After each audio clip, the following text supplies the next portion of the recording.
ರಾಜ್ಯ ಕಾಂಗ್ರೆಸ್ನಲ್ಲಿ ಕ್ಷಿಪ್ರ ಕ್ರಾಂತಿ ಆಗ್ತಾ ಇದೆ. ದೆಹಲಿಗೆ ಹೊರಟು ನಿಂತಿದೆ ಡಿಕೆಶಿ ಟೀಮ್. ಸಚಿವ ಚಲುವರಾಯಸ್ವಾಮಿ ನೇತೃತ್ವದಲ್ಲಿ ಡಿಕೆಶಿ ಟೀಮ್ ದೆಹಲಿಗೆ ಹೊರಟು ನಿಂತಿದೆ. ಅಧಿಕಾರ ಹಂಚಿಕೆಗೆ ಒತ್ತಾಯಿಸೋದಕ್ಕೆ ದೆಹಲಿಗೆ ಹೊರಟಿದ್ದಾರೆ ಡಿಕೆ ಆಪ್ತರು. ನವೆಂಬರ್ನಲ್ಲೇ ಅಧಿಕಾರ ಹಂಚಿಕೆಗೆ ಪಟ್ಟು ಹಿಡಿದಿದ್ರು DCM D K Shivakumar. November deadline ಕೊಟ್ಟಿದ್ರು. ಅಧಿಕಾರ ಹಂಚಿಕೆಗೆ ಹೈಕಮಾಂಡ್ ಮುಂದಾಗಲಿಲ್ಲ. ಹೈಕಮಾಂಡ್ ಮೇಲೆ ಒತ್ತಡ ಹಾಕೋದಕ್ಕೆ ಡಿಕೆ ಶಿವಕುಮಾರ್ ಟೀಮ್ ರೆಡಿಯಾಗಿದೆ. ಒಂದು ತಂಡ ಈಗಾಗಲೇ ಹೊರಟು ನಿಂತಿದೆ, ಮತ್ತೊಂದು ತಂಡ ನಾಳೆ ಬೆಳಗ್ಗೆ ಹೊರಟಿದೆ. ಇವತ್ತು ಖರ್ಗೆ ಅವರ ಭೇಟಿ ಇರುತ್ತೆ, ನಾಳೆ ಕೆಸಿ ವೇಣುಗೋಪಾಲ್ ಭೇಟಿ ಇರುತ್ತೆ. ಸರ್ಕಾರಕ್ಕೆ 2.5 ವರ್ಷ ಪೂರ್ತಿಯಾಗಿದೆ ಇವತ್ತಿಗೆ. ಇದರ ನಂತರ ಇನ್ನು ಕಾಯುವ ಹಂತದಲ್ಲಿ ಡಿಕೆ ಬಣ ಇಲ್ಲ. ಕಾಂಗ್ರೆಸ್ನ ಪವರ್ ಪಾಲಿಟಿಕ್ಸ್ನ ಕ್ಷಿಪ್ರ ಕ್ರಾಂತಿಯ ಸುದ್ದಿಯನ್ನ ಏಷ್ಯಾನೆಟ್ ಸುವರ್ಣ ನ್ಯೂಸ್ ನಿಮ್ಮ ಮುಂದೆ ಇಡ್ತಾ ಇದೆ. ಡಿಕೆಶಿ ತಂಡ ದೆಹಲಿ ಯಾತ್ರೆಗೆ ಹೊರಟಿದೆ. ನಾಳೆ ಬೆಳಗ್ಗೆ ಮತ್ತೊಂದು ತಂಡ ಹೊರಟಿದೆ. ಹೈಕಮಾಂಡ್ ಮೇಲೆ ಒತ್ತಡ ಹಾಕೋದಕ್ಕೆ ಡಿಕೆಶಿ ಬಣ ಅಖಾಡಕ್ಕೆ ಇಳಿದಿದೆ. ಇವತ್ತು ಎಐಸಿಸಿ ಅಧ್ಯಕ್ಷ ಮಲ್ಲಿಕಾರ್ಜುನ ಖರ್ಗೆ ಅವರನ್ನ ಭೇಟಿಯಾಗ್ತಾರೆ. ನಾಳೆ ಬೆಳಗ್ಗೆ ಕೆಸಿ ವೇಣುಗೋಪಾಲ್ ಅವರನ್ನ ಭೇಟಿಯಾಗ್ತಾರೆ. ಬಿಹಾರ ಎಲೆಕ್ಷನ್ನ ನಂತರ ಎಲ್ಲವೂ ಬದಲಾಗುತ್ತೆ ಅನ್ನೋ ನಿರೀಕ್ಷೆಯಲ್ಲಿ ಡಿಕೆ ಶಿವಕುಮಾರ್ ಬಣ ಇತ್ತು. ಅಂದುಕೊಂಡಂತೆ ಏನೂ ಆಗಿಲ್ಲ. ಬಿಹಾರದ ಎಲೆಕ್ಷನ್ ರಿಸಲ್ಟ್ ಹೈಕಮಾಂಡ್ ಅನ್ನ ಕೂಪಕ್ಕೆ ತಳ್ಳಿದಂತಾಗಿದೆ. ಇದರ ಮಧ್ಯೆ ಅಧಿಕಾರ ಹಂಚಿಕೆ, ಅಧಿಕಾರ ಹಸ್ತಾಂತರ, ಇದರ ಬಗ್ಗೆ ಇನ್ನಷ್ಟು ಡೀಟೇಲ್ಸ್ ಹಂಚಿಕೊಳ್ತಾರೆ ನಮ್ಮ ಪ್ರತಿನಿಧಿ ಮಾರುತೇಶ್. ಮತ್ತೊಂದು ಸಲ ಸಂಪರ್ಕದಲ್ಲಿದ್ದಾರೆ. ಮಾರುತೇಶ್, ಒಂದು ವೇಳೆ ಕಾಂಗ್ರೆಸ್ ಅಂದುಕೊಂಡಂತೆ ಬಿಹಾರದ ಎಲೆಕ್ಷನ್ ನ ರಿಸಲ್ಟ್ ಬಂದಿದ್ದಿದ್ರೆ ಬಹುಶಃ ಕರ್ನಾಟಕದ ಪರಿಸ್ಥಿತಿ ಬೇರೆ ಇರ್ತಾ ಇತ್ತು. ಆದ್ರೆ ಈಗಾಗಲೇ ಹೈಕಮಾಂಡ್ ಮೇಲೆ ಹೆಚ್ಚಿನ ಒತ್ತಡ ಇರೋದ್ರಿಂದ ಅಂತಹ ಯಾವುದೇ ನಿರ್ಧಾರಗಳನ್ನು ತಗೊಳ್ಳೋದಕ್ಕೆ ಮುಂದೆ ಬಂದಿಲ್ಲ.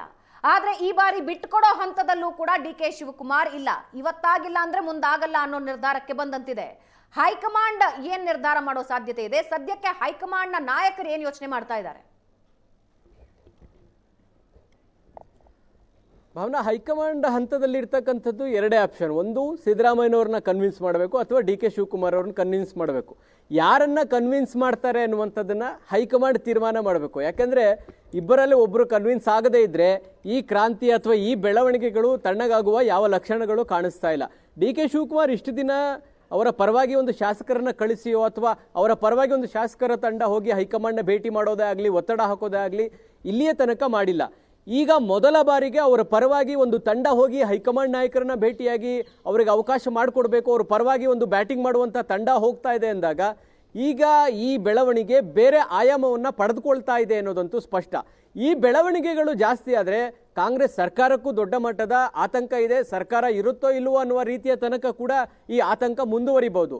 ಹಾಗಾಗಿ ಹೈಕಮಾಂಡ್ ನಾಯಕರು ಇಬ್ಬರನ್ನೂ ಕರೆದು ಮಾತನಾಡಬೇಕು. ಜೊತೆಗೆ ಡಿ ಕೆ ಶಿವಕುಮಾರ್ ಒತ್ತಡ ಇದ್ದಿದ್ದೇನು, 2.5 ವರ್ಷಕ್ಕೆ ನನ್ನ ಮುಖ್ಯಮಂತ್ರಿ ಮಾಡಿ, ಈ ಮುಖ್ಯಮಂತ್ರಿ ಮಾಡುವಂಥ ಪ್ರಕ್ರಿಯೆಗೆ ನೀವೊಂದು ಸಭೆ ಕರೆದು ಮಾತನಾಡಿ, ಈ 2.5 ವರ್ಷದ ಹಿಂದೆ ಯಾವ ಮಾತುಗಳನ್ನು ಆಡಿದ್ರಿ, ಅಂದರೆ ಮುಖ್ಯಮಂತ್ರಿಯಾಗಿ ಸಿದ್ದರಾಮಯ್ಯನವ್ರನ್ನ ಆಯ್ಕೆ ಮಾಡುವಂಥ ಸಂದರ್ಭದಲ್ಲಿ ಆದಂಥ ಮಾತುಕತೆಗಳೇನಿತ್ತು, ಆ ಮಾತುಕತೆಯನ್ನು ಮತ್ತೊಮ್ಮೆ ಚರ್ಚೆ ಮಾಡಲಿಕ್ಕೆ ಕರೆದು ಮಾತನಾಡಿ ಅನ್ನುವಂತಹ ಆಗ್ರಹವನ್ನು ಡಿ ಕೆ ಶಿವಕುಮಾರ್ ಮಾಡ್ತಲೇ ಬಂದಿದ್ರು. ಈ ಪ್ರಕ್ರಿಯೆ ಯಾವಾಗ ಶುರು ಮಾಡ್ತೀರಾ ಅಂತೇಳಿ ಸುಮಾರು ಒಂದು 2-3 ತಿಂಗಳ ಹಿಂದಿನಿಂದಲೂ ಕೂಡ ಡಿ ಕೆ ಶಿವಕುಮಾರ್ ಹೈಕಮಾಂಡ್ ನಾಯಕರ ಗಮನಕ್ಕೆ ತಂದು ಒತ್ತಡ ಹೇರಿ ಡೆಡ್ಲೈನ್ಗಳನ್ನು ಕೂಡ ಕೊಟ್ಟು ಮಾತುಕತೆಯನ್ನು ಮಾಡಬೇಕು ಅನ್ನುವಂಥ ಒತ್ತಡವನ್ನು ಹಾಕ್ತಾ ಇದ್ರು. ಆದರೆ ಹೈಕಮಾಂಡ್ ನಾಯಕರು ಇಲ್ಲಿಯ ತನಕ ಆ ಮಾತುಕತೆಗೆ ಯಾವುದೇ ರೀತಿಯಾದಂಥ ಪ್ರಯತ್ನವನ್ನಾಗಲಿ ಅಥವಾ ಆ ಥರದ ಒಂದು ಪರಿಸ್ಥಿತಿ ಆಗಲಿ ಅಥವಾ ಆ ಥರದ ಒಂದು ಮಾತುಕತೆಗೆ ಒಂದು ವೇದಿಕೆಯನ್ನಾಗಲಿ ಹೈಕಮಾಂಡ್ ಸೃಷ್ಟಿ ಮಾಡಲಿಲ್ಲ. ಬಹುಶಃ ಆ ಕಾರಣಕ್ಕಾಗಿ ಡಿ ಕೆ ಶಿವಕುಮಾರ್ ಅವರ ಪರವಾಗಿ ಟೀಮ್ ಹೋಗಿ ಒತ್ತಡ ಮಾಡುವಂತಹ ಬೆಳವಣಿಗೆ ಆಗಲಿಕ್ಕೆ ಕಾರಣ ಕೂಡ ಇದೇ ಇರಬಹುದು ಅಂತ. ಒಂದು ವೇಳೆ ಆ ರೀತಿಯಾದಂಥ ಬೆಳವಣಿಗೆ ಏನಾದರೂ ಹೈಕಮಾಂಡ್ ಮಾಡಿದರೆ, ಇನ್ನೊಂದು ಆಂಗಲ್ನಿಂದ ನೋಡಿದರೆ ಮುಖ್ಯಮಂತ್ರಿಗಳ ಬದಲಾವಣೆ ಆಗುತ್ತೆ, ಹೈಕಮಾಂಡ್ ನಾಯಕರು ಅದಕ್ಕಾಗಿ ಸಭೆ ಕರೆದಿದ್ದಾರೆ ಅನ್ನುವಂಥದ್ದು ಹೆಚ್ಚು ಚರ್ಚೆ ಆದರೆ ಸರ್ಕಾರದಲ್ಲಿ ಆಡಳಿತ ಕೂಡ ನಿಯಂತ್ರಣಕ್ಕೆ ಇಲ್ಲದೇ ರೀತಿ ಹೋಗುತ್ತೆ. ಅಧಿಕಾರಿಗಳನ್ನು ಕಂಟ್ರೋಲ್ ಇಡಲಿಕ್ಕೆ ಸಾಧ್ಯ ಇಲ್ಲ. ಸಚಿವರ ಮಾತುಗಳನ್ನು ಯಾರು ಕೇಳೋದಿಲ್ಲ. ಮುಖ್ಯಮಂತ್ರಿಗಳೇ ಹೇಳಿದ್ರು ಫೈಲ್ ಮೂವ್ ಆಗದೆ ಇರುವಂಥ ಪರಿಸ್ಥಿತಿಗೆ ಹೋಗುತ್ತೆ. ಅಂದರೆ ಅಧಿಕಾರಿಗಳು ಮುಖ್ಯಮಂತ್ರಿಗಳನ್ನ ಬದಲಾವಣೆ ಮಾಡ್ತಾರೆ ಅನ್ನುವಂಥ ಮನಸ್ಥಿತಿಗೆ ಬಂದರೆ ಅವ್ರ ಕೆಲಸಗಳು ಅವರು ಕೂಡ ಕೆಲಸ ಮಾಡೋದಿಲ್ಲ. ಸೊ ಈ ಥರದ ಎರಡೂ ಕಡೆಯಿಂದಲೂ ಕೂಡ ಸಮಸ್ಯೆಗಳು ಇದ್ದೇ ಇದ್ದಾವೆ. ಆ ಕಾರಣದಿಂದಾಗಿ ಬಹುಶಃ ಹೈಕಮಾಂಡ್ ಈಗ ನಿರ್ಣಯವನ್ನ ತೆಗೆದುಕೊಳ್ಬೇಕಾದಂತಹ ಪರಿಸ್ಥಿತಿಗೆ ಡಿ ಕೆ ಶಿವಕುಮಾರ್ ಅವರು ದೂಡ್ತಾ ಇದ್ದಾರೆ. ಇನ್ನೊಂದು ಕಡೆ ಸಚಿವ ಸಂಪುಟ ಪುನರ್ರಚನೆಯ ನೆಪದಲ್ಲಿ ಹೈಕಮಾಂಡ್ ಯಾವುದೋ ಒಂದು ತೀರ್ಮಾನವನ್ನು ತೆಗೆದುಕೊಳ್ಳಿ ಅಂತೇಳಿ ಸಿದ್ದರಾಮಯ್ಯನವರ ಪರವಾಗಿಯೂ ಕೂಡ ಹೈಕಮಾಂಡ್ ಹಂತದಲ್ಲಿ ಪ್ರೆಷರ್ ಕೂಡ ಕ್ರಿಯೇಟ್ ಆಗ್ತಾ ಇದೆ. ಹೈಕಮಾಂಡ್ ಈಗ ಯಾವ ವಿಚಾರವನ್ನು ತೆಗೆದುಕೊಂಡು ಚರ್ಚೆ ಮಾಡ್ತಾರೆ? ಸಚಿವ ಸಂಪುಟ ಪುನರ್ರಚನೆಗೆ ಚರ್ಚೆಗೆ ಮುಂದಾದ್ರೆ ಡಿ ಕೆ ಶಿವಕುಮಾರ್ ಅದಕ್ಕೆ ಅವಕಾಶ ಕೊಡೋಲ್ಲ.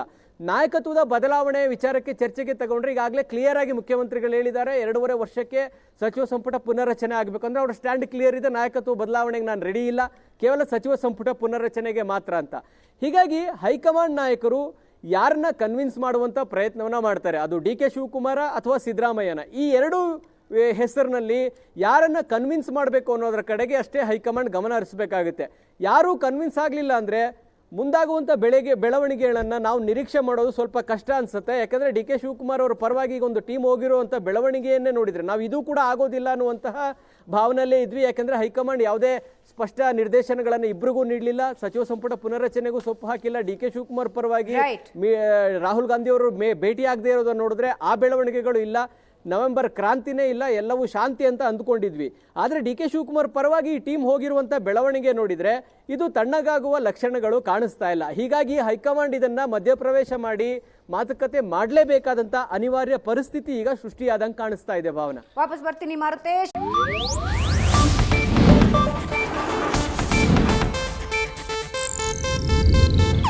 ಇದು ಏಷ್ಯಾನೆಟ್ ನ್ಯೂಸ್ ನೆಟ್ವರ್ಕ್ ಪ್ರಸ್ತುತಿ.